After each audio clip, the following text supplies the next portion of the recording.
બાપુ એક સુંદર મજાનો સત્ય ઘટનાનો પ્રસંગ છે। આઝાદી પહેલાનો સમય, જામનગરમાં જામ સાહેબનું રાજ અને જામનગરના તાબાનું કલ્યાણપુર પંથક। અને એ કલ્યાણપુર પંથકમાં નાનું અને નાજુકડું રૂડું અને રણિયામણું એક ગામ, અને એ ગામનું નામ સણોસરી। સણોસરી ગામમાં મોલીધર મહારાજના માનનારા ભગવાન કૃષ્ણ દ્વારકાધીશના હજરા હજુર હોય એવા આહીરોની વસ્તી વધારે, અને આહીરોની સાથે સાથે ભગવાન શંકરના ઉપાસક, માં પાર્વતીના પૂજન કરનારા, શિવ શક્તિનું પૂજન કરનારા દશનામ સાધુઓના પણ 8-10 ખોયડા, અને એની સાથે સાથે ઇતર જ્ઞાતિઓના પણ થોડા ઘણા ખોયડા। અને આ દશનામ સાધુના ખોયડામાં એક ખમતીલું અને ખમીરવંતું ખોયડું અર્જનગીરી બાપુ નામ, અને અર્જનગીરી બાપુના ઘેરેથી મટુમાં અને અર્જનગીરી બાપુ ભગવાન શંકરના ઉપાસક, દિન રાત ભગવાન શંકરની પૂજા કરે। ભગવાન શંકરને ભક્તિ રગો રગમાં વણાઈ ગયેલી, અને એ સમયે અર્જનગીરી બાપુ પાસે 70 વીઘા જમીન હતી, અને એ સમયમાં કોઈ ખેડૂત પાસે એટલા પૈસા પણ ન મળે કે ખેતીમાંથી ઉપજ કરી અને કર ભરી શકે। અને કોઈ કારણોસર કર ન ભરવાને કારણે અથવા તો બીજી કોઈ અંગત બાબતના કારણે અર્જનગીરી બાપુને જમીન વેચવાની નોબત આવી જાય છે, અને અર્જનગીરી બાપુ જમીન વેચવાની જાહેરાત કરે છે, અને બધા એના ભાઈઓ અર્જનગીરી બાપુને ના પાડે છે। અર્જનગીરી બાપુને 4 ભાઈઓ હતા, અર્જનગીરી બાપુ, શામગીરી બાપુ, હરિગીરી બાપુ અને અમરગીરી બાપુ। અને બધા ભાઈઓ સમજાવે છે કે ભાઈ જમીન વેચમાં, જતે સમયે પ્રજાને કામ આવશે, પરંતુ અર્જનગીરી બાપુ ના પાડે છે અને કહે છે કે મારે જમીન વેચી નાખવી છે, અને જમીન વેચવા મૂકે છે, પરંતુ જમીન વેચાતી નથી, કોઈ ગ્રાહક આવતો નથી। અને ત્યારે કહેવાય છે કે અર્જનગીરી બાપુએ મનોમન ભગવાન શંકરને પ્રાર્થના કરી, માં પાર્વતીને પ્રાર્થના કરી, અને 2 હાથ જોડી આંખો બંધ કરી અને વિનંતી કરી કે હે ભગવાન ભોળાનાથ, હે માં પાર્વતી, જો મારી જમીન વેચાઈ જશે તો હું શિવ શક્તિનું પૂજન કરીશ, શિવ શક્તિનો પાઠ કરીશ। અને થોડા જ દિવસમાં જાણે ભગવાન શંકરે અને માં ઉમિયાએ અર્જનગીરી બાપુની વાત સાંભળી લીધી હોય, અને એમની પાસે એક ગ્રાહક આવે છે અને જમીનનો સોદો થાય છે। અને એ સમયમાં કહેવાય છે કે રૂપિયો ગાડાના પૈડા કરતા પણ મોટો હતો, એટલે કે રૂપિયાનો વ્યવહાર ગાડાના પૈડા કરતા પણ મોટો હતો। અને એ સમયમાં અર્જનગીરી બાપુની 70 વીઘા જમીન 350 રૂપિયામાં વેચાણી હતી। અને અર્જનગીરી બાપુએ ત્યારબાદ ભગવાન શિવ શક્તિનું પૂજન કર્યું, અને ધીરે ધીરે ધીરે દિવસો પસાર થવા લાગે છે, અને સમય જતા ભગવાન શંકરના આશીર્વાદ મળ્યા હોય એ રીતે મટુમાને સારા દિવસો રહે છે। અર્જનગીરી બાપુના હૈયે હરખ હમાતો નથી, અને સમય જતા મટુમાં પૂરા 9 માસે એક દીકરાને જન્મ આપે છે, અને ભગવાન શંકરના આશીર્વાદથી, ભગવાન શંકરની ભક્તિથી દીકરાનો જન્મ થયો હોવાના કારણે એ દીકરાનું નામ પણ શંકર રાખવામાં આવે છે। અને કહેવાય છે કે શંકરના જન્મ બાદ થોડા જ સમયમાં એ મટુમાનું મૃત્યુ થાય છે, અને જાણે કે શંકર ઉપર અને અર્જનગીરી બાપુ ઉપર આપ તૂટી પડ્યું હોય એવું લાગે છે। અર્જનગીરી બાપુ મનોમન વિચાર કરે છે કે હવે હું મારા શંકરિયાને કેમ મોટો કરીશ, મારા આ બાળકને દૂધ કોણ પાશે, એનું પોષણ સી રીતે મળશે। અને કહેવાય છે કે એ સમયમાં અર્જનગીરી બાપુના નાનકડા ભાઈ અમરગીરી બાપુ અને એમના ઘરેથી શાંતામાં અર્જનગીરી બાપુ પાસે આવી અને અર્જનગીરી બાપુને સાંત્વના આપતા કહે છે કે મોટા ભાઈ તમે ચિંતા ન કરો, શાંતામાં અર્જનગીરી બાપુને કહે છે કે મારે પેટ પણ એક દીકરો છે અને હું મારા દીકરાને જેટલું ધવરાવીશ એટલું જ તમારા દીકરાને પણ ધવરાવીશ. એક પડખે હું મારા રાજન્યાને ધવડાવીશ અને એક પડખે હું મારા શંકરિયાને ધવડાવીશ. અને શાંતામાં બંને દીકરાને પોતાનું દૂધ પાય અને મોટા કરે છે. આ બાજુ અર્જનગીરી બાપુ સોનબાઈ સાથે બીજા લગ્ન કરે છે અને અર્જનગીરી બાપુ અને સોનબાઈનો સંસાર ધીરે ધીરે ધીરે આગળ વધે છે. અને અર્જનગીરી બાપુ અને સોનબાઈને ત્યાં 5 સંતાનોના જન્મ થાય છે. એમાં 4 દીકરી અને એક નાનકડો વીરો અને એનું નામ પણ વીરો. અને ધીરે ધીરે પરિવાર સુખી રહેવા લાગે છે. પરંતુ કાળની ઠપાટ લાગે છે અને સમય જતા સોનબાઈ માનું પણ મૃત્યુ થાય છે અને અર્જનગીરી બાપુનું પણ મૃત્યુ થાય છે. ઘરના તમામ સભ્યોની જવાબદારી શંકર ઉપર આવી જાય છે.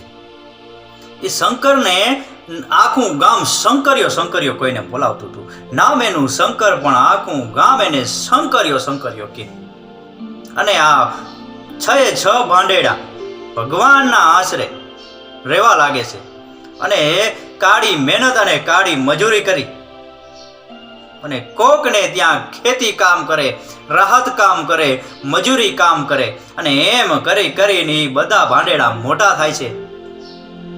અને સમય જતા એ શંકરિયાના લગ્ન જામખીરસરા નિવાસી દેવગીરી બાપુની દીકરી સવિતા સાથે થાય છે.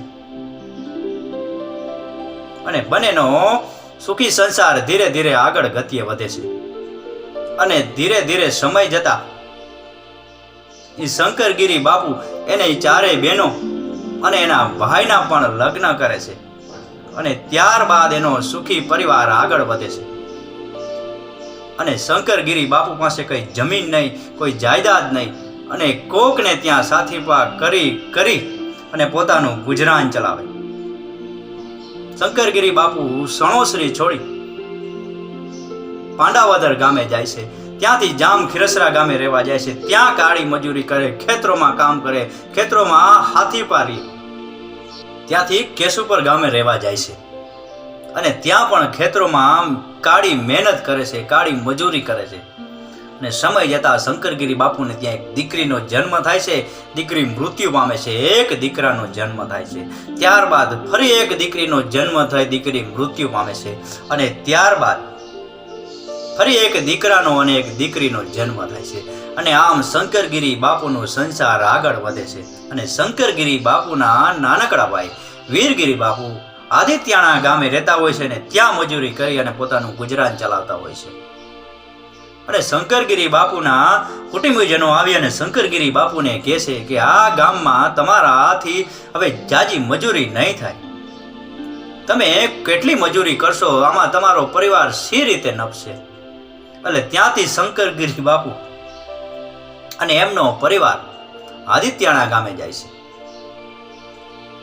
અને ત્યાં આદિત્યાણા ગામમાં ખડી માટીના કારખાનાનો વ્યવસાય, પથ્થરોની ખાણોનો વ્યવસાય અને ત્યાંથી 3 કિલોમીટર દૂર હાથી સિમેન્ટ ફેક્ટરી આવેલી. અને હાથી સિમેન્ટમાં પણ અઢળક મજૂરી મળે. ત્યાં ખડી માટીના કારખાનામાં શંકરગીરી બાપુ મજૂરી કરવા જાય છે. અને બંને પતિ પત્ની ખડી માટીના કારખાનામાં કારી મજૂરી કરે છે. અને આખો દિવસ તનતોડ મહેનત કરે, ધોમ તડકાના મહેનત કરે અને માંડ મામૂલી મજૂરી મળે. પરિવારનું ગુજરાન પણ માંડ ચાલે. અને એમને એમ એના દુઃખના દિવસો પસાર કરે છે અને એના સંતાનોને ધીરે ધીરે મોટા કરે છે. અને ત્યાંથી શંકરગીરી બાપુ રાણા કંડોળાની બાજુમાં વાળોતરા નામે ગામે પથ્થરોની ખાણોમાં કામ કરવા માટે જાય છે. અને ત્યાં પણ કારી મજૂરી કરી અને પોતાનું માંડ ગુજરાન ચલાવે છે. અને એના દીકરાઓને ભણવા બેસાડે છે. અને દીકરાઓ ભણવામાં હોશિયાર ધીરે ધીરે ભણી અને આગળ વધવા માંગતા હતા. અને ત્યારબાદ શંકરગીરી બાપુ ફરી પાછા આદિત્યાણે ગામે આવે છે અને ફરી પાછા એ ખડી માટીના કારખાનામાં મજૂરી કરવા રહે છે. એ પથ્થરોની ખાણોમાં પણ મજૂરી કરવા માટે રહે છે. અને આદિત્યાણાથી ફક્ત 3-4 કિલોમીટરના અંતરે હાથી સિમેન્ટ નામે ફેક્ટરી આવેલી છે. અને હાથી સિમેન્ટ ફેક્ટરીમાં પણ તનતોડ મહેનત કરે છે. અને આખો દિવસ મહેનત કરીને શંકરગીરી બાપુ થાકી જાય છે. એના દીકરાઓ એના હાથ દબાવે, પગ દબાવી દે અને એની સેવા કરે. અને સમય જતા શંકરગીરી બાપુના દીકરાઓ મોટા થવા લાગે છે, ભણી ગણી અને કામ ધંધે ચડે છે. અને ત્યારબાદ શંકરગીરી બાપુનો પરિવાર જામખંભાળિયા ગામે રહેવા આવે છે. જામખંભાળિયા ગામે પણ શંકરગીરી બાપુ સિમેન્ટ અને લોખંડની દુકાનમાં કારી મજૂરી કરવા માટે રહે છે. અને એમના દીકરાઓ પણ હવે તો કામ ધંધે ચડી ગયા હતા, પણ જાજુ ભણેલા નહીં. અને એમને પણ એસઆરમાં અને રિલાયન્સમાં નોકરીઓ મળે છે. અને એ કોન્ટ્રાક્ટર ભેગા રહી અને કામે જવા લાગે છે. અને ધીરે ધીરે એમનો પરિવાર આગળ વધતો જાય છે. અને જામખંભાળિયામાં મકાન ભાડે રાખે છે. અને સમય જતા હરિપર ગામે એમનો પરિવાર ઘરનું મકાન લે છે. શંકરગીરી બાપુની આખી જિંદગી ભાડાના મકાનમાં અને ઘરનો લબાચો ફેરવવામાં નીકળી ગઈ. અને હરિપુર ગામે એ બંને દીકરાઓ માટે એક મકાન લે છે. અને જામખંભાળિયાથી ફક્ત 3 કિલોમીટરના અંતરે હરિપુર ગામે એ શંકરગીરી બાપુનો પરિવાર ત્યાં સ્થાયી થાય છે. અને શંકરગીરી બાપુ એ ઘરના મકાનમાં રહી અને રાજી થાય છે. પોતાની પાછલી જિંદગી પોતાના ઘરના મકાનમાં રહી અને પોતાના આત્માને રાજી કરે છે. શંકરગીરી બાપુને 3 સંતાનો, 2 મોટા દીકરાઓ અને એક નાનકડી લાડકી દીકરી. મોટા દીકરાનું નામ રાકેશગીરી, નાનકડા દીકરાનું નામ દિનેશગીરી અને સૌથી નાનકડી લાડકી દીકરીનું નામ અરુણા. રાકેશગીરીના લગ્ન જામખંભાળિયા નિવાસી એમના મામાની દીકરી રમીલા સાથે થયેલા. અને એમને 2 સંતાનો મહંતગીરી અને ઇન્દ્રગીરી. અને દીકરી અરુણાના લગ્ન કેશોદ નિવાસી હર્ષુકગીરી બાપુ સાથે થયેલા. અને હર્ષુકગીરી અને અરુણાને 2 સંતાનો, એક દીકરી અને દીકરો. દીકરીનું નામ દીક્ષિતા અને દીકરાનું નામ રાહુલ. અને આ બાજુ શંકરગીરી બાપુ ઘરના મકાનમાં રહી અને રાજી હતા. અને એક દિવસ શંકરગીરી બાપુનો મોટો દીકરો શંકરગીરી બાપુથી નોખો થાય છે. અને એક પરિવારમાંથી 2 પરિવાર થાય છે. અને એક દિવસ શંકરગીરી બાપુ ચાસલાણા મુકામે રહેતી એમના બેનને ત્યાં આટો મારવા જાય છે. અને ત્યાં નહીં એવી ગેસની બીમારીને કારણે શંકરગીરી બાપુ બીમાર પડે છે. અને રાતોરાત એમના બનેવીને કહે છે કે મને હરિપર મૂકી જા. અને રાતોરાત એમના બનેવી ધરમગીરી બાપુ હરિપર મૂકી જાય છે.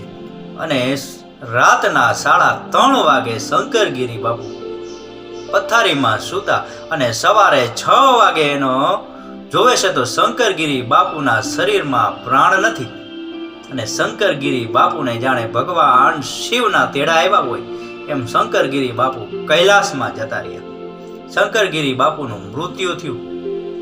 અને શંકરગીરી બાપુનું મૃત્યુ 1 વર્ષ પહેલા તારીખ 20/12/2023 બુધવાર અને માગસર વદ આઠમ એટલે બુધાઠમના દિવસે શંકરગીરી બાપુએ કૈલાસમાં સ્થાન પ્રાપ્ત કર્યું. અને શંકરગીરી બાપુ એ બીજું કોઈ નહીં, એ સણોસરીનો શંકરિયો એ બીજું કોઈ નહીં, એ મારો જ બાપ. મારા બાપનું મૃત્યુ થયું એને આજ 1 વર્ષ થયું છે. તારીખ 20/12/2023 માગસર સુદ આઠમ અને બુધવાર બુધાઠમના દિવસે શંકરગીરી બાપુએ પોતાનો દેહ ત્યાગ કર્યો.